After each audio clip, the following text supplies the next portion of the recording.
오늘 설교 본문은 성경에 기록된 부활의 내용 가운데 빈 무덤에 관한 이야기입니다. 여기에 등장하는 인물들은 여자들인데요. 그 여인들의 이름은 갈릴리 호수 인근의 막달라를 고향으로 둔 마리아와 또 야고보의 어머니 마리아 그리고 살로메라고 기록되어져 있습니다. 그리고 남자 제자들은 예수님이 체포당하시는 그 순간에 다 떠나갔는데요. 베드로만이 예수님이 사내들인 법정에서 재판을 받을 때 그 군중 틈에 끼어서 있다가 당신이 저 예수와 함께한 그 한 패거리가 아니냐라는 질문을 듣고 오히려 예수님을 부인하고 저주하는 그러한 사건이 일어나게도 되죠. 그리고 마지막으로 또 한 사람 아리마대 요셉이라고 하는 사람이 예수님의 시체를 거두어다가 자기의 가족 묘지에 안장하게 되는 그러한 인물로 등장하기도 합니다. 자, 오늘 말씀으로 다시 돌아와 보면 세 여자는 예수님의 무덤으로 가고 있습니다. 여러분 한번 생각해 보세요. 무슨 생각을 가지고 무슨 생각을 하면서 그 무덤으로 가고 있을까요? 그리고 그들에게는 어떤 걱정거리가 있을까요? 동굴 무덤을 그때 당시에는 굴을 파서 그 앞을 큰 돌로 막게 되어지는 것이 그 당시에 장례를 지내는 그 풍경인데요. 그 돌을 누가 치워줄 수 있을까? 누가 그 돌을 옮겨줄 수 있을까? 만약에 남자 제자들이 함께 했다면, 그들이 함께 왔다면, 그들이 힘써서 함께 간단하게 그 모든 상황들을 정리할 수 있을 텐데 그렇지는 못했다라는 거죠. 그런데 정말 의아하게도 돌이, 그 무덤 앞에 돌이 이미 치워져 있습니다. 의외의 상황이 그들에게 발생하게 된 거죠. 한번 여러분 생각을 해보시고 상상을 한번 해보세요. 그들이 예수님의 시체를 닦아주려고 향품을 가지고 그 돌 무덤에 왔는데, 그래서 그 돌 무덤을 누가 옮길까 걱정하고 있는데 돌 무덤이 옮겨져 있고요. 이제 그 안으로 들어가야 되는 상황이에요. 그 들어갈 때의 심정, 마음, 이런 것들을 여러분 한번 생각해 보세요. 너무나 사랑하고 존경하는 그러한 예수님이지만 이미 죽은 지 사흘이나 며칠이 지난 그러한 시체를 동굴 무덤 안에서 그 예수님의 시체를 봐야 한다는 그 생각, 그런 생각을 가지고 그 무덤을 들어가고 있는 거죠. 우리의 상상이나 예상과 달리 그 여인들은 전혀 다른 상황을 맞닥뜨리게 됩니다.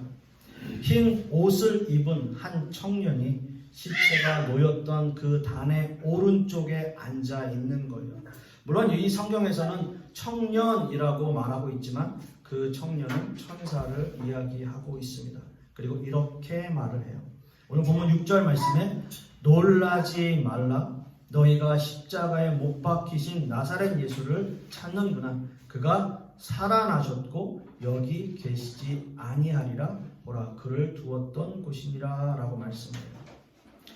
이 천사들의 말씀에서 핵심은 두 가지입니다. 예수님이 살아나셨고 그렇기에 이 무덤에 예수님이 계시지 않다는 거예요. 살아나셨기 때문에 계시지 않는다라는 두 가지 핵심적인 단어입니다. 자, 이제 부활의 증거에 대해서 우리가 한번 생각해 보겠습니다.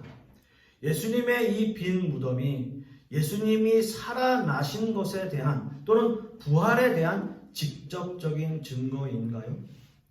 이 빈 무덤이 예수님이 살아나셨다라고 하는 증거일까요? 그러면 예수님이 빈 무덤에서 어떻게 살아나셨을까요? 마치 나사로가 흰 천을 감고 나오듯이, 마치 우리가 영화에서 보면 좀비가 기우뚱 거리면서 걸어 나오시는 그런 모습이었을까요? 막 썩어가는 그 예수님의 살과 피가 그 에스겔서의 말씀처럼 막 여기저기 붙으면서 회복되면서 그렇게 살아나신 걸까요? 여러분, 어떻게 살아나신 걸까요? 그 빈 무덤에서 예수님이 어떻게 나오셨을까요? 그런데 여러분, 너무나 안타깝게도 성경에서는 예수님이 그 빈 무덤에서 어떻게 살아나오셨는지 단 한 줄도 묘사하고 있지 않습니다. 예수님이 빈 무덤에서 어떻게 살아나셨는지, 어떤 모습으로 살아나오셨는지 단 한 줄도 묘사하고 있지 않아요.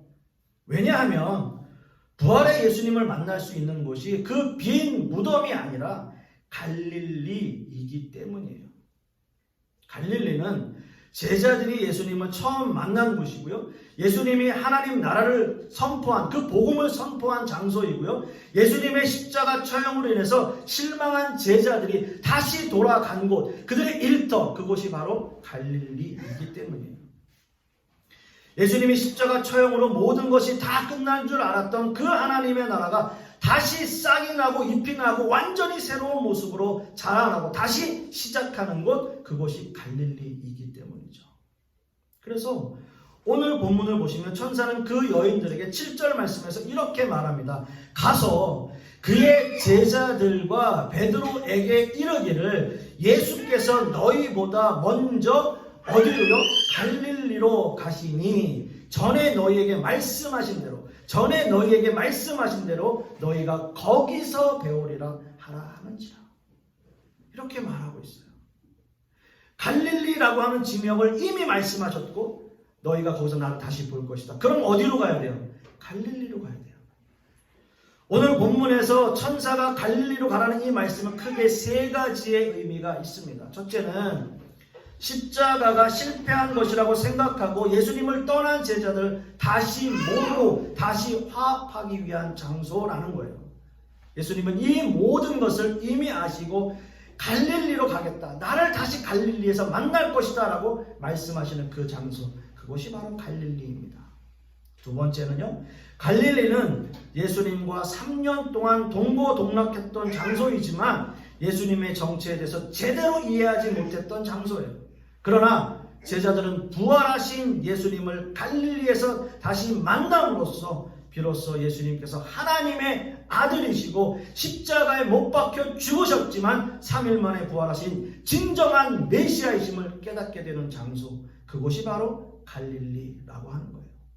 마지막 세 번째는 제자들이 갈릴리에서 예수님을 만나면서 자신들의 정체를, 자신들의 존재를 분명하게 깨닫게 되는 장소라는 거죠.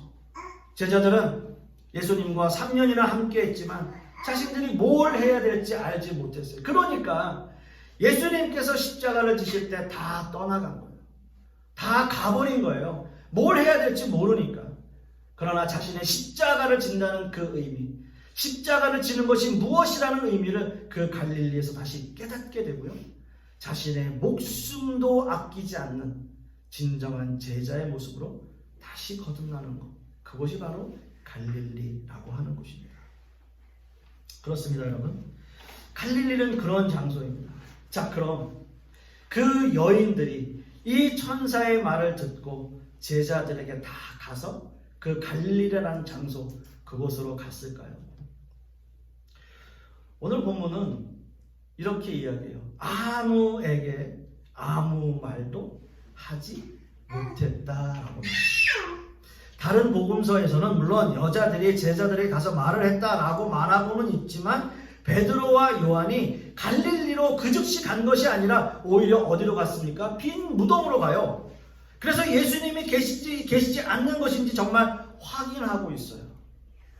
빈 무덤으로 다시 가는 거예요. 여러분 8절 말씀에도 보면 여자들이 몹시 놀라 떨며 나와 무덤에서 도망하고 무서워하여 아무에게 아무 말도 하지 못하더라 라고 말하고 있어요. 그리고 나중에 시간이 지나서 제자들에게 이 상황을 얘기했더니 오히려 빈 무덤으로 가는 거예요. 제자들이 갈릴리로 가는 것이 아니라 빈 무덤으로 가고 있어요. 마가복음 기자는 이 여인들의 행동을 두 가지로 정리합니다. 너무 겁에 질려서 무덤에서 도망쳤고 또 너무 무서워서 아무에게도 자신들의 경험을 말하지 못했다라고 하는 거예요. 여러분 한번 생각해 보세요. 부활하신 예수님을 만났다면 너무 기뻐서 그 부활하신 예수님을 다시 만난 그 기쁨으로 그냥 막 제자들에게 달려가고 동네방네 다니면서 예수님이 부활하셨어요. 예수님이 우리를 구원해 주셨어요. 정말 예수님이 사랑하셨습니다. 그 예수님이 메시아입니다. 우리에게 말씀하신 그 예수님이 다시 살아나셨습니다. 라고 이야기해야 되는 거잖아요. 라고 선포해야 되잖아요. 그게 정상이잖아요. 그게 우리가 생각하고 있는, 상상하는 부활의 주님을 만난 사람들의 모습 아닙니까? 그런데 그 여인들은 그렇지 않았어요. 그 천사의 말을 따르지 못한 거예요. 아니요, 따르지 않았다는 것보다 따르지 못했다는 이 말이 맞아요. 너무 두렵고 너무 겁에 질려서 아무 말도 못한 거예요. 사랑하는 성도 여러분, 부활절이 되면 우리는 어떻게든 예수님께서 부활하신 증거를 찾으려고 노력해요. 과학적으로 어떻고, 증인들이 많고, 어떤 증거가 있고, 그렇기 때문에 예수님께서는 부활하신 겁니다. 이것은 역사적인 증거가 있고요. 그렇기 때문에 빈 무덤은 너무나 확실한 증거입니다 라고 말은 해요. 그래서 모든 기독교인들이 그 당시에 제자들처럼, 여인들처럼 너도 나도 빈 무덤으로 달려가요. 빈 무덤. 그리고 기웃대요. 들여다봐요. 정말인가?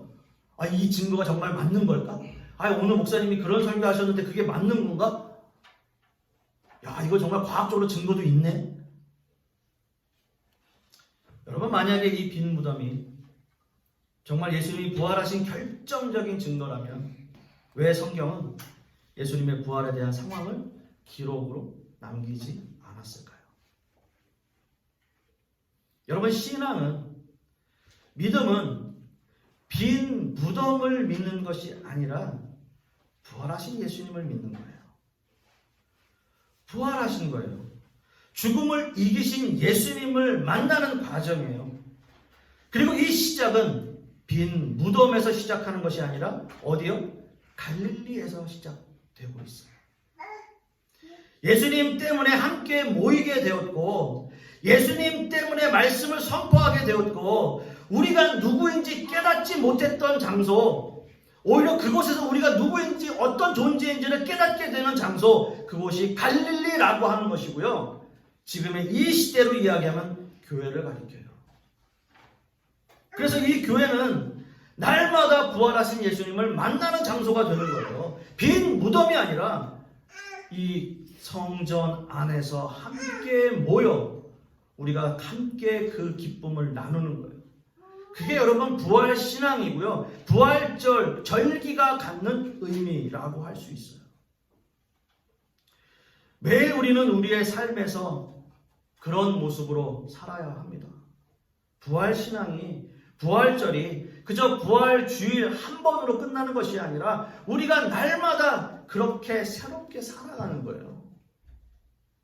그게 갈릴리의 시작이에요.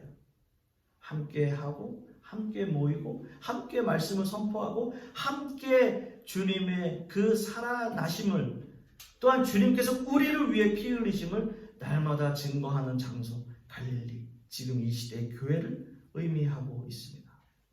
저는 간절히 소망하기는 우리 모든 성도님들은 그러한 믿음 안에서 살기를 소망해요.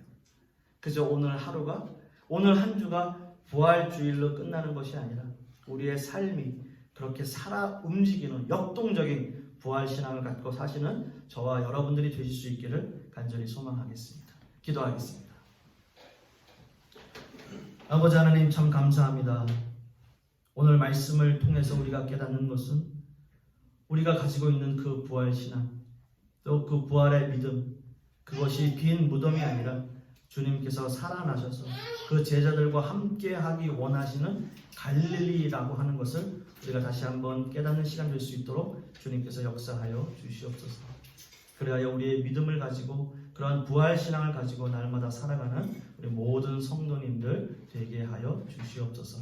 주님 감사드리며 예수 그리스도 이름 받들어 기도드렸사옵나이다. 아멘.